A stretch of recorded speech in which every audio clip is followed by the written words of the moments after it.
نبی کریم صلی اللہ علیہ وسلم نے فرمایا، سبحان اللہ والحمد للہ ولا الہ الا اللہ واللہ اکبر۔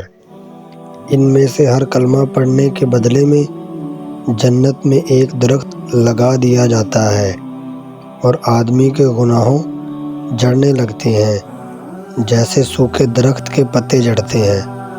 کچھ لوگ مشکل وقت میں اپنا ہاتھ تو دے دیتے ہیں پر حقیقت میں بچانا نہیں چاہتے۔ رسول اللہ صلی اللہ علیہ وسلم نے فرمایا، خواب 3 طرح کے ہوتے ہیں۔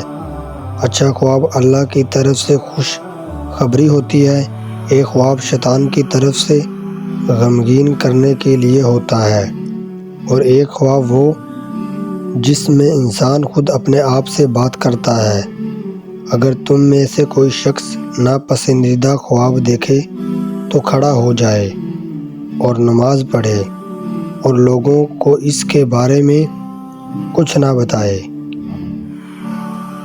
آپ کی قدر لوگوں کی نظروں میں نہیں، آپ کی ضمیر میں ہے۔ اگر آپ کا ضمیر صاف ہے تو آپ کا رتبہ بلند ہوگا۔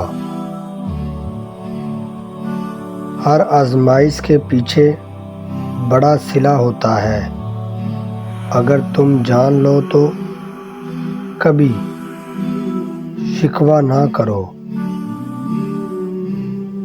وقت آپ کو ہر صورتحال کے ساتھ جینا اور ایڈجسٹ کرنا بخوب سکھا دیتا ہے، بشرطے آپ میں صبر کا لیول تھوڑا سا زیادہ ہو۔ ان ساری آزمائشوں کے پیچھے بہت سی حکمتیں اور مصلحتیں چھپی ہیں، اس لیے پریشان ہونا چھوڑ دیں، اللہ سے جڑے رہیں، اللہ سے مدد مانگتے رہیں اور صبر سے اللہ کے فیصلوں کا انتظار کریں۔ انشاءاللہ وہ بہتر ہی کرے گا۔ بے شک مکافات عمل کی کوئی خاص شکل نہیں ہوتی، یہ بالکل ویسے ہی واپس آتا ہے جیسے آپ نے کسی کے ساتھ کیا ہوتا ہے۔